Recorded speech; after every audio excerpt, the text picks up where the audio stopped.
My tiny house is a fairly standard size for a tiny house on wheels. The interior measures 7 feet wide by about 20 feet long. I sleep in a loft that I access by a ladder. I have a bench, a table, a chair, a kitchen, a bathroom, a bed, and 11 windows. It holds space for me to do the things I love. It holds space for me to live the life I want to lead.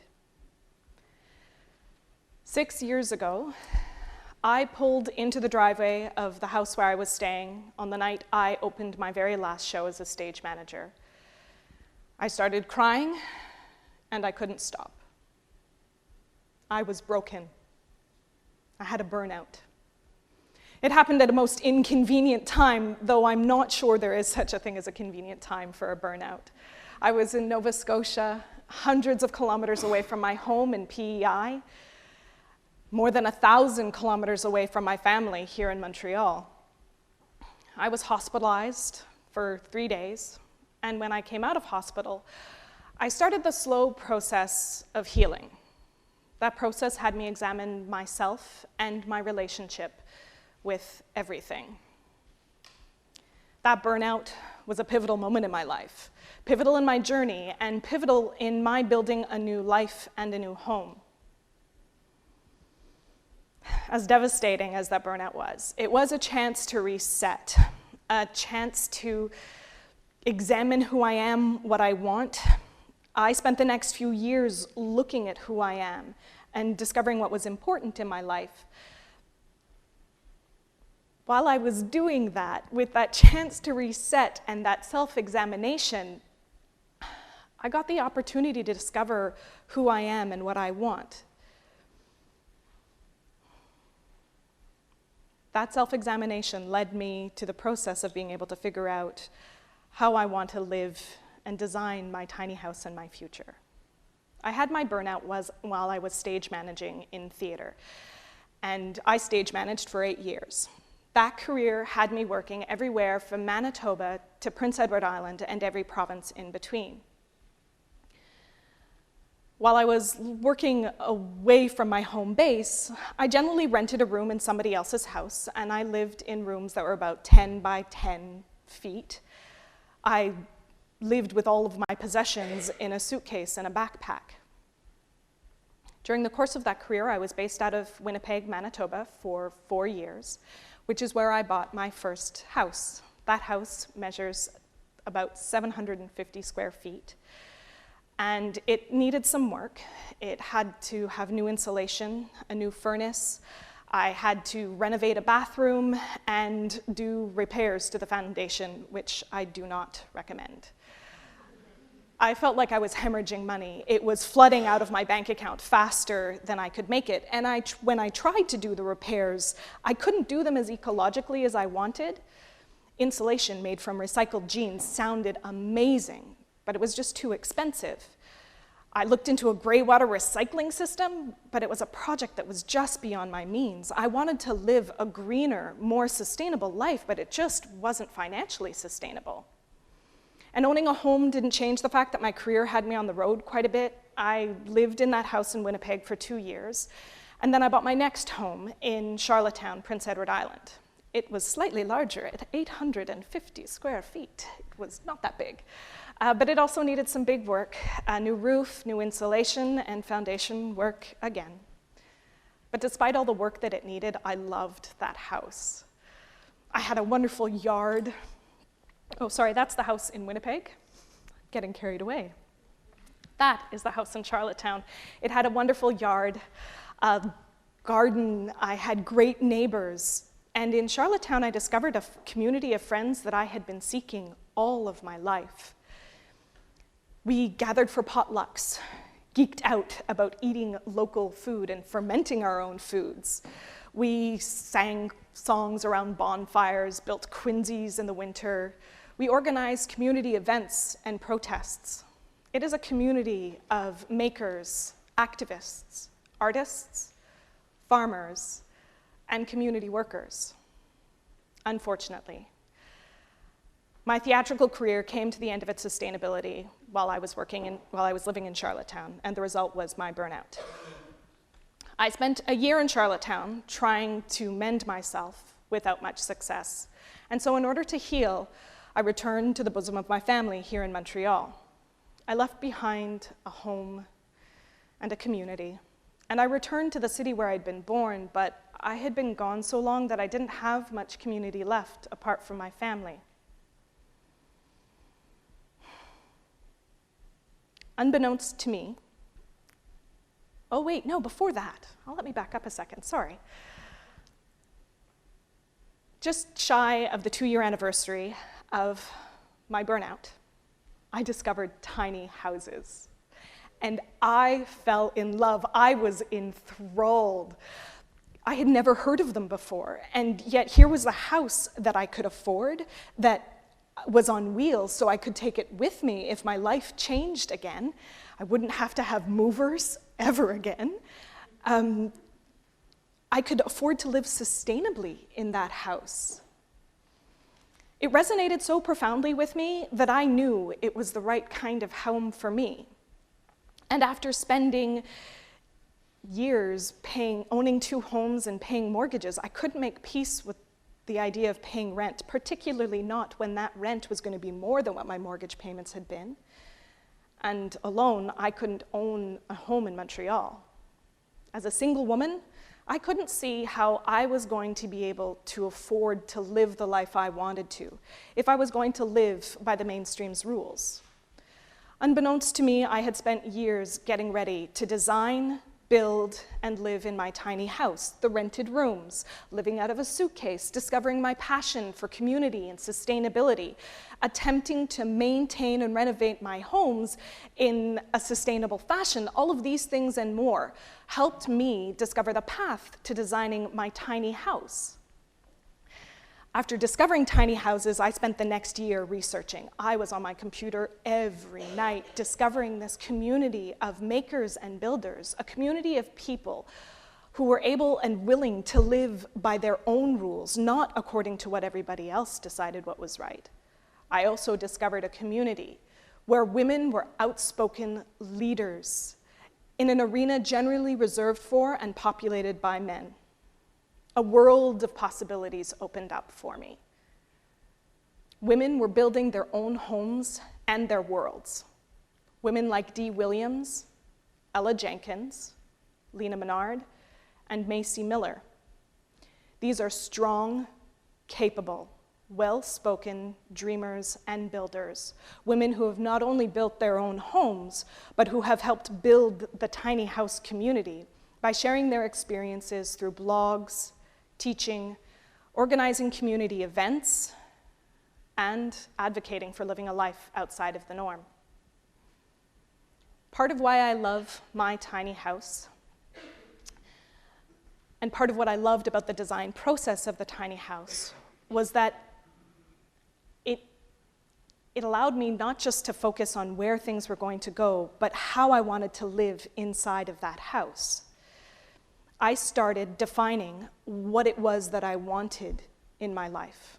I know I want to be happy, and I know I want to live a full life, but discovering what that actually means was far more difficult than I had anticipated it being. It's something that I continue to do. I continue to check in with myself to see if I'm being true with who I am. And one of the ways that I do that is by using a quote from Dee Williams that I absolutely love. What do I want to hold in my arms when I die? That resonates with me. Dee Williams has a fascinating story and an excellent TEDx talk. And her quote, though it makes one uncomfortable, looking at what it is that you want to be surrounded by in the final moments of your life is a profoundly revealing thing to do. And very much like Dee Williams, I want to be surrounded by the people I love, my partner, my children one day, my family, and my friends. And I want to know that I've made a difference in someone's life, whether that difference is as simple as loving a stranger by offering an unsolicited smile, or loving a friend by standing beside them when they're facing some of the most challenging and difficult moments in their lives. I also want to know that my life has been filled with moments of beauty, and those moments of beauty do not need to be grand. Every morning I go for a walk with my dog, and somewhere along the way, I try to make sure that I'm appreciating some moment of beauty, whether it's the sun reflecting off of the snow, the color of the sky, the smell of the rain, or listening to the birds chirp and gossip with each other. That is how I remember happiness. And it's through those moments of appreciation and gratitude, those moments, they allow me to get out of my head, put my problems and concerns into perspective. They allow me to connect with nature, my environment, my world. Part of why I love my tiny house is also because it's too small for me to be able to meet all of my needs in my tiny house. I have to go out it to be able to and get some things done. In the winter, I don't shower in my home, and that is by design, and that is in part because every liter of water that I use after the temperature drops below freezing is carried in by me. I am one person. I alone cannot stem the tide of what is being done and what has been done to our planet. But I designed my tiny home so that I am mindful of some of the impact that I do have. I can figure out a way to get water into my tiny house in the winter that doesn't involve me lugging 6 gallons of water across a frozen yard every couple of days. But I choose not to. That is a deliberate choice. And that choice has taught and forced me to become aware and mindful of how much water I do use. Every time I brush my teeth or wash the dishes, that act is now a conscious and deliberate act. I don't shower at home. I shower at the pool or at my parents' place. I chose not to be able to do laundry on my home. It's not as convenient as doing laundry elsewhere isn't as convenient. But in doing it elsewhere, I'm forced to interact with others. I have to rely on my family, my friends, my community, even if it is the arbitrary community of the people I'm sharing a public space with. But I have to rely on that community in order to be able to meet the needs of my everyday life. For the past 2 years, I have worked only part-time, and that is by design. I designed my tiny house so that I can afford to be able to work part-time. It allows me the freedom to be able to do a job that feeds my soul without worrying so much about how much it feeds my wallet.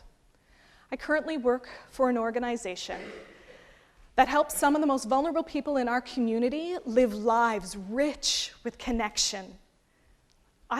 Between my colleagues, the volunteers, the members of my organization, I get to work with some truly fabulous and amazing people who are open and generous with their love, laughter, and joy.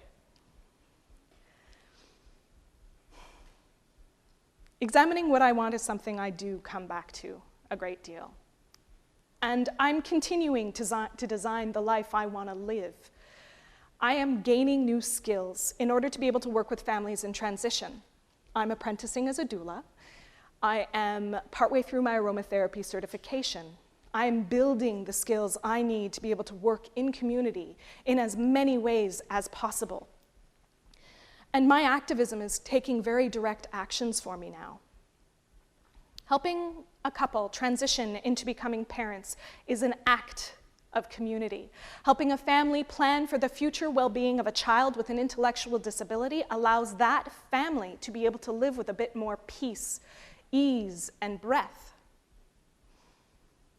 My tiny house also allows me to be able to dare to dream, to travel to the places that I long to go to. New Zealand, Africa, India, South America. I don't have space to collect belongings, but that allows me the space to be able to collect experiences. I cannot tell you how to design your life. I can offer you this. Connect with yourself. Connect with others. Be prepared to look into the dark corners of yourself, your cracks, and revel in being broken. Your mistakes may be the things that have the most to teach you. Being broken can help you discover exactly who you are and the life you want to live. Be uncomfortable. Figure out what makes you uncomfortable and why. It was by being broken and being uncomfortable in the life I was living that I was able to discover my path to designing my life and my future. The process of designing my tiny house was a crucible that forced me to figure out what was essential in my life, and that process continues. It is a living design that pushes me to figure out what I want and who I am. I designed my tiny house to live the future I choose. And the future I choose is filled with joy, love, adventure, more joy, community, connection, mindfulness, interaction, responsibility, and honesty with myself and with others. Thank you. Merci.